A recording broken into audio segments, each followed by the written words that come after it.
जी, अस्सलाम वालेकुम। आज हमारे साथ एक बड़ी ज़बरदस्त किस्म के गेस्ट हैं। माशाल्लाह इनका कॉपीराइटिंग की दुनिया से ताल्लुक़ है और 3-4 साल का एक्सपीरियंस भी है और मोर इम्पोर्टेंटली माशाल्लाह शेयर करने की तरफ आ रहे हैं अपनी अपनी जो भी सारी एक्सपर्टीज़ हैं, स्किल्स हैं।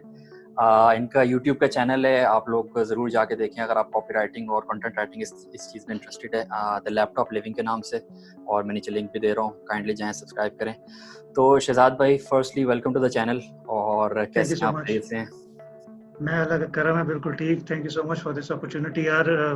अच्छी बात है, शेयर करेंगे लोगों के साथ जिस तरह आप कर रहे हो, बहुत अच्छा काम कर रहे हो। और अच्छा सही है, देखते हैं लोगों को किस तरह से हम लोग फर्दर सपोर्ट कर सकते हैं और उनको गाइड कर सकते हैं। ज़बरदस्त, यही होना चाहिए बिल्कुल। अच्छा सर, स्टार्ट मैं करूँगा। हाँ, तारुफ़ से थोड़ा-सा बताएँ हमें अपने बारे में, किस तरह से स्टार्ट किया और नॉर्मल ज़िंदगी में क्या आपकी फॉर्मल बैकग्राउंड है? अच्छा, मैं मुल्तान में बेस्ड हूँ और आज तकरीबन मैंने 6 साल पहले फ्रीलांसिंग के बारे में मुझे पता चला था जब मैं यूनिवर्सिटी में था। मेरा मैकेनिकल इंजीनियरिंग का बैकग्राउंड है और 3 साल तकरीबन साढ़े 3 साल हो गए मैंने अब इंजीनियरिंग को खैरबाद कर दिया हुआ है बिल्कुल। और मैं फुल टाइम कॉपीराइटिंग कर रहा हूँ पिछले 4 साल से प्रॉपर्ली। और यूनिवर्सिटी में शुरू किया था, तब बेसिक आइडिया था कि भाई फ्रीलांसिंग कोई चीज़ होती है। एटीवी पे मुझे याद है एक शो आया था, उसमें एक साहब ने बताया था कि ये जी प्लेटफ़ॉर्म्स हैं, इलैंस है, ओडेस्क है, यहाँ पे आप प्रोफाइल्स बनाएँ, आपको पैसे मिलेंगे।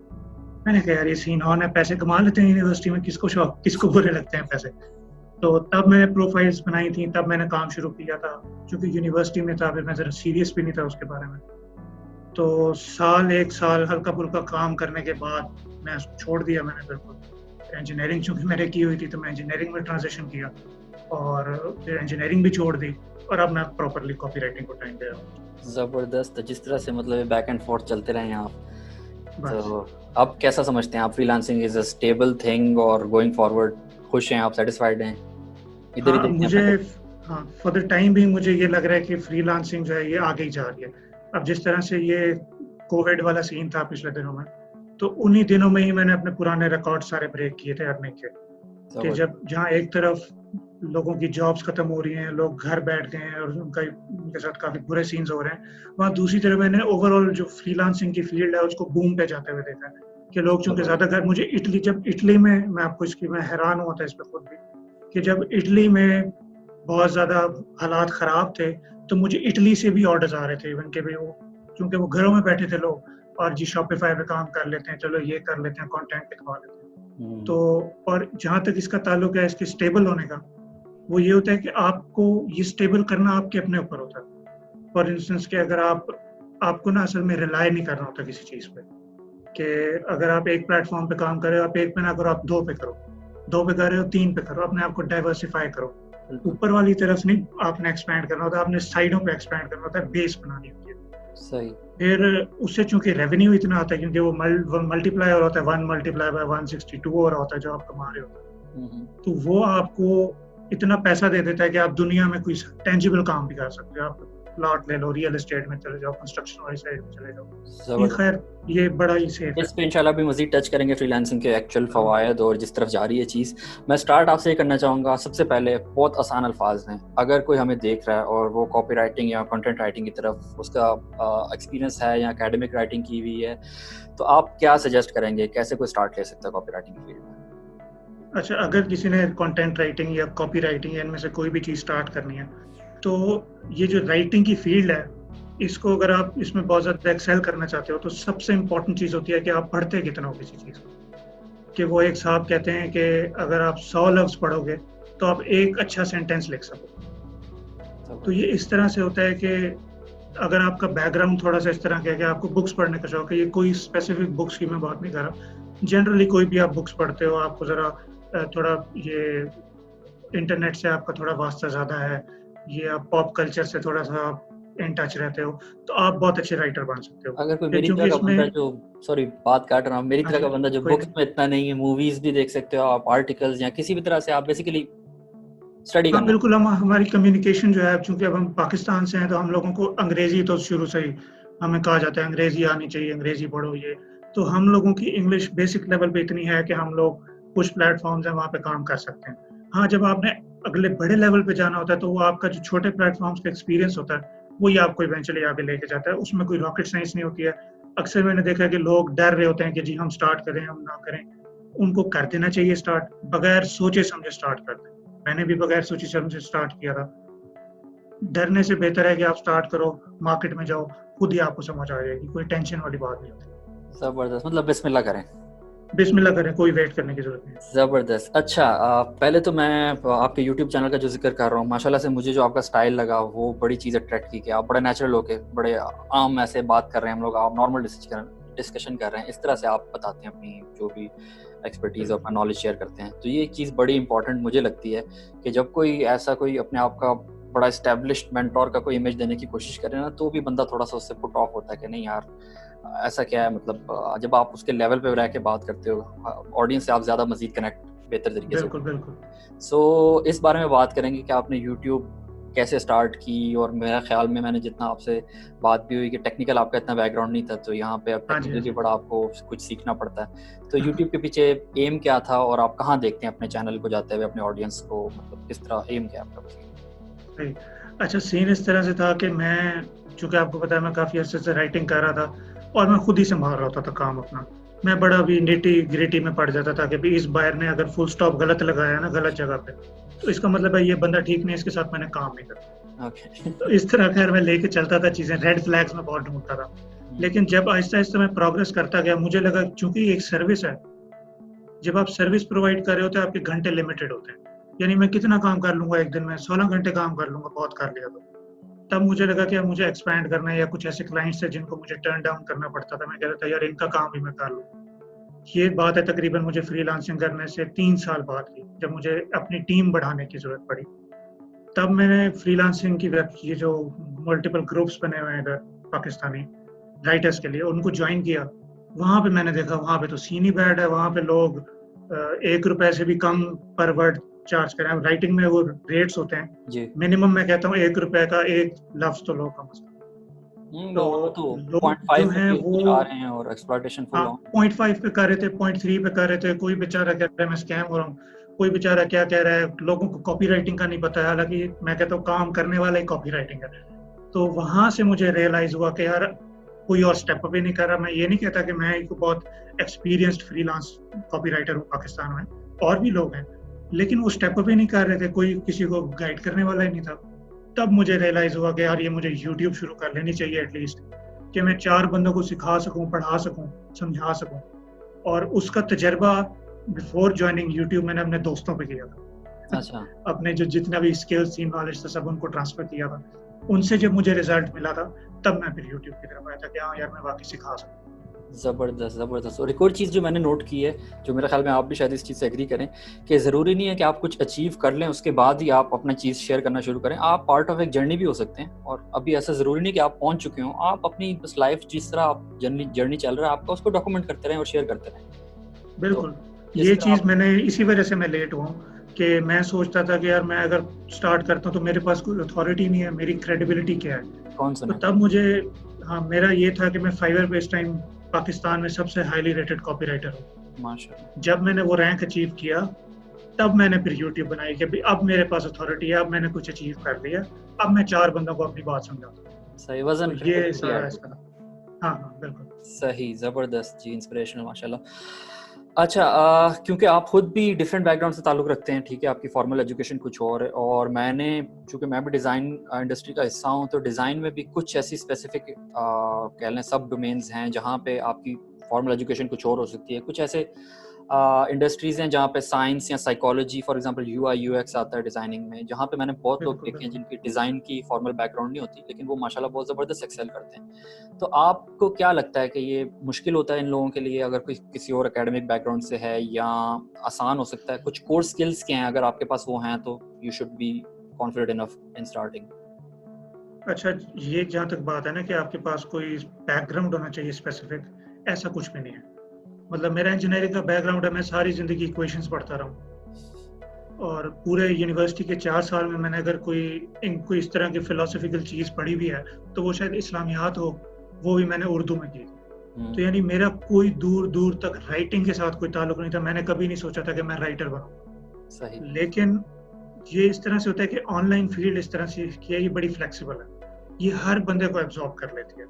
आपका कोई भी बैकग्राउंड है, आपने इवन मैं उस दिन पढ़ रहा था कि एक बड़े मशहूर फ्रीलांस कॉपीराइटर हैं और वो वुड वर्कर होते थे, यानी वो लकड़ी का काम करते थे और वो फ्रीलांस राइटर बड़े मशहूर बन गए। तो पॉइंट बीइंग कि अगर आपकी इंग्लिश थोड़ी-सी बेहतर है, अब इसमें इंग्लिश भी बहुत आपकी एक्स्ट्राऑर्डिनरी नहीं होनी चाहिए। ये नहीं है कि आप बड़ी लफ़ाज़ी आपको आती हो, बड़े आपके सीन्स हो, आपकी बेसिक इंग्लिश अच्छी हो, आपको 4 अपनी बात को उसको एक्सप्लेन करना आना चाहिए, तो आप ईज़िली फ्रीलांस राइटिंग स्टार्ट कर सकते हो। हाँ, आप विद द टाइम बीइंग आप पॉलिश होते रहते हो और आप नई चीज़ें सीखते रहते हो। तो ये सीन्स हैं सारे।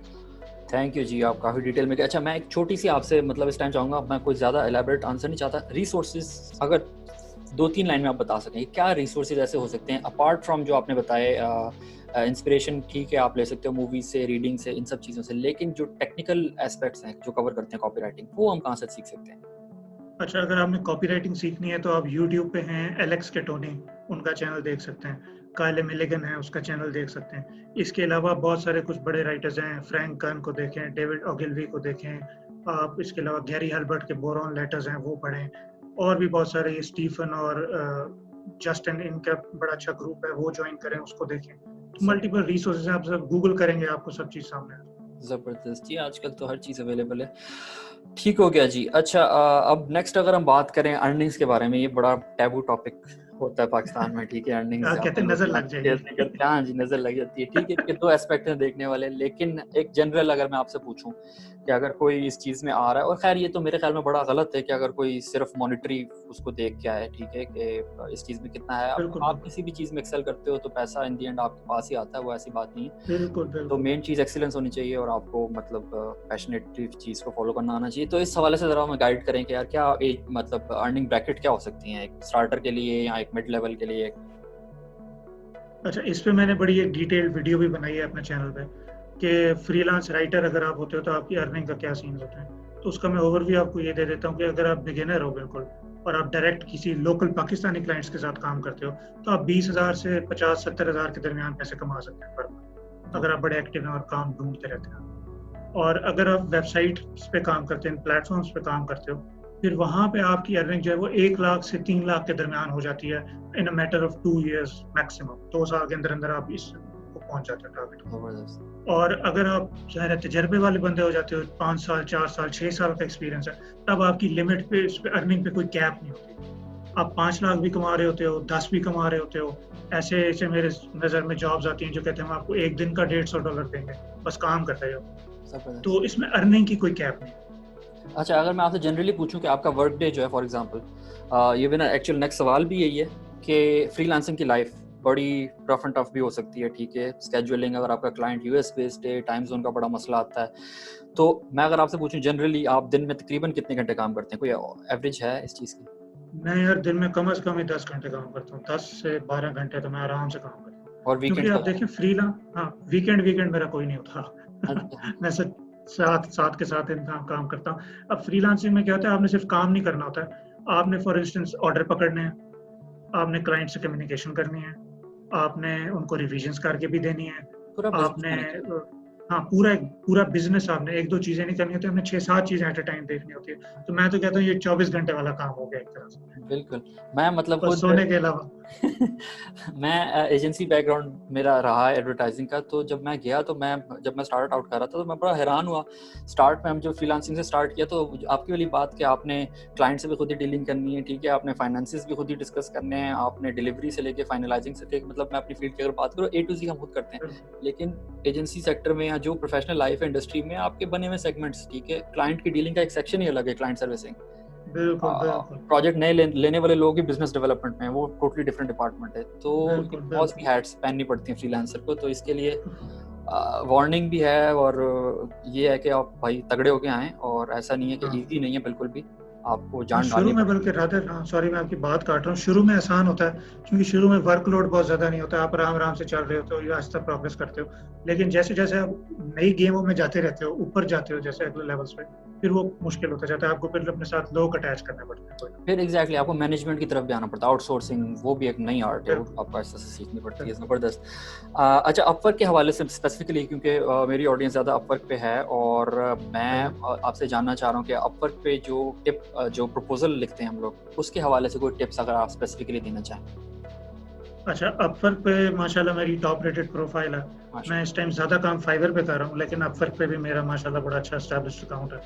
तो उस पे जो मैंने चीज़ देखी है, नोट की है कि वो कन्वर्ट करती है, वो एक ये चीज़ होती है कि मैं अक्सर ये करता होता था कि मैं लोगों को उनके अगर सेल्स पेज का किसी ने बनाया हुआ है कि जी ये मेरा सेल्स पेज है, इसको आपने रिवैम्प करके दो मुझे।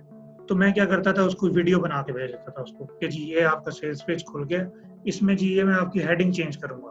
अब इसमें ये वाली जो बात आपने लिखी हुई है, ये मैंने चेंज करनी है, इसमें मज़ा नहीं आ रहा। तो इस तरह से मैंने देखा था कि लोग जो हैं, चूँकि नेचुरली लोग अच्छे होते हैं, दिल के सब अच्छे होते हैं ज़्यादातर लोग, तो वो कर्टेसी भी में भी आपको काम दे जाते हैं कि यार इसने देखो बच्चे ने कितनी मेहनत की। और दूसरा ये कि आपने क्लाइंट के की ना जो पेन पॉइंट है उसको एड्रेस करना है। उन्होंने जॉब में हिंट्स छोड़ी होती हैं कि किसी का कोई पुराने फ्रीलांसर के साथ मसला हो रहा होता है, किसी का टाइम क्रंच का मसला हो रहा है, किसी का क्वालिटी का मसला है। तो आपने वो एक चीज़ अगर पकड़ ली है ना उसकी, भई ये इसको इश्यू आ रहा है, आप उसको एड्रेस करो, उसी की बेस पे उसको लेके आओ। हाँ, अगर वो नहीं मानता तो आपने वीडियो तो बना के भेजी हुई है उसको, वहाँ पे पकड़ा जाएगा, और नहीं पकड़ा जाता तो अल्लाह की मर्ज़ी, नया क्लाइंट। ज़बरदस्त, ज़बरदस्त। तो ये वही बात कि आप अपने से थोड़ा-सा ओवर डिलीवर करो, थोड़ा-सा प्रोएक्टिव अप्रोच बिल्कुल, रखो बिल्कुल, और बिल्कुल। अच्छी नीयत से रखो। नहीं आता तो कोई हाँ, ऐसा मसला नहीं है। ज़ाहिर है। बिल्कुल ज़बरदस्त, ये बहुत इम्पोर्टेंट अच्छा टिप है। दूसरी वाली बात आपकी कि जो हिंट्स क्लाइंट के डिस्क्रिप्शन से ढूँढना, वो भी मैंने भी इस चीज़ पे थोड़ा-सा ज़िक्र किया है डिज़ाइन के हवाले से, जो मैंने प्रपोज़ल के बारे में बिल्कुल, वीडियो बनाई। तो आपका ज़रूरी ये है, क्योंकि काफ़ी लोग ये पूछ रहे थे यार हमें टेम्पलेट दे दो। यार टेम्पलेट चीज़ से ज़्यादा इम्पोर्टेंट ये है कि आप समझो कि आप क्यों लिख रहे हो और क्लाइंट आपको बिल्कुल, क्यों चूज़ बिल्कुल। करेगा। आपको वो सारे एग्ज़ैक्टली सही कह रहे हैं। आंसर करने जो वो क्वेश्चंस या वो जो रिक्वायरमेंट्स पुट फॉरवर्ड कर रहा है। तो ये बिल्कुल सही चीज़ कह रहे हैं। समझना बहुत ज़रूरी है, कॉन्सेप्ट क्लियर होना बहुत ज़रूरी है।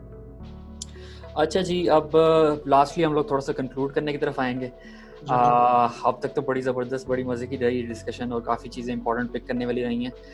फ्यूचर जो देखते हैं आप फ्रीलांसिंग का, और मैं थोड़ा-सा आपको पीछे से स्टार्ट करने के लिए कहूँगा कि जब आपने स्टार्ट की तब माहौल कैसा था पाकिस्तान में, और आज से 5 साल बाद लेट्स से आप किस तरफ जाता हुआ देखते हैं इसको? क्या हर्डल्स हैं, क्या अपॉर्च्युनिटीज़ हैं? फ्रीलांसिंग जब मैंने स्टार्ट की थी मुझे याद है, तब तो कोई बिल्कुल सीन ही नहीं था। मतलब मुझे नहीं याद पड़ रहा था कि यूनिवर्सिटी में मेरे अलावा कुछ शायद फ्रीलांसिंग भी उस टाइम कर रहा था। हुँ, हुँ। तो बिल्कुल ही, अब चूँकि अब रिसेंट ये हुआ है कि ये ई-रोज़गार स्कीम आ गई है गवर्नमेंट की, फिर डिजी स्किल्स आ गया, तो लोगों को अवेयरनेस काफ़ी ज़्यादा हो गई है। उसका फ़ायदा भी हुआ है, उसका नुकसान भी हुआ है। उसका नुकसान इस तरह से हुआ है कि फाइवर पे अब अगर 500 सेलर्स हैं ना किसी एक नीश में, उसमें से 300 पाकिस्तानी होते हैं, 200 बाकी पूरी दुनिया से होते हैं, 500 में से 300 पाकिस्तानी होते हैं। ये एक तरह से नुकसान भी हुआ है कि लोग बस अकाउंट्स बना रहे हैं और काम करने वाले, आपको पता है हर कोई तो इस तरह से काम नहीं करता।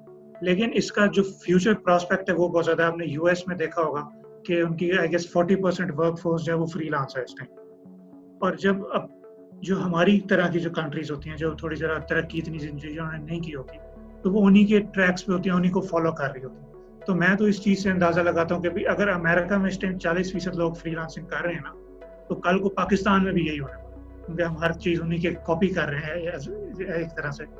तो इवेंचुअली जो हम अगले 5 साल में, अगले तकरीबन 6-10 साल में, हम लोग ज़्यादा फ्रीलांसिंग की तरफ आ जाएँगे। अभी कोरोना ने ये सबको रिमोट वर्क का और वर्क फ्रॉम होम की भी आदत करवा दी है। बिल्कुल। इनको भी पता चल गया कि भई ये भी कोई दुनिया है फ्रीलांसिंग की।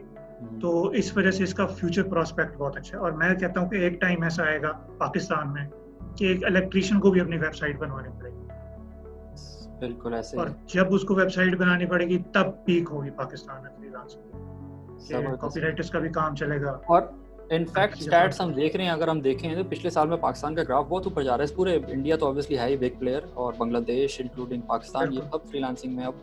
लेकिन बात वही है कि क्वांटिटी की ज़रूरत नहीं, क्वालिटी की ज़्यादा ज़रूरत है हमें। बिल्कुल, बिल्कुल। ठीक है जी, थैंक यू वेरी मच। पूरा बहुत ही इन्फॉर्मेटिव आपसे बातचीत हुई, थैंक यू और सो मच। इंशाल्लाह उम्मीद करता हूँ अगेन हम लोग नेक्स्ट कनेक्ट करेंगे, और ज़रूर अजीज़ भाई, आई ज़रूर। Wish you all the very best आपके चैनल को लेके इंशाल्लाह। थैंक यू सो आप मच। सिखाएँ सबको, और इंशाल्लाह इन सब की दुआएँ आपके साथ ल चलें। इंशाल्लाह मैं भी इसी एम यही है कि आमीन। जितनी ज़िंदगी बदल आप सके इंशाल्लाह मैं एक आपकी तो। बिल्कुल। जी, अब देखें, आपने भी ये सारा जो किया है, अरेंज किया है, मेरे साथ डिस्कस किया है, तो ये बड़ा अच्छा चीज़ है। आपको भी मैं थैंक यू करूँगा कि आप इस तरह से लोगों के लिए आउट ऑफ द वे जाके उनको कंटेंट ला के दे रहे हो, उनके लिए अच्छा, उनके लिए रिसोर्सेज़ ऑर्गेनाइज़ कर रहे हो। तो कीप इट अप जी, आपका भी माशाल्लाह बहुत अच्छा सीन जा रहा है थैंक और यू।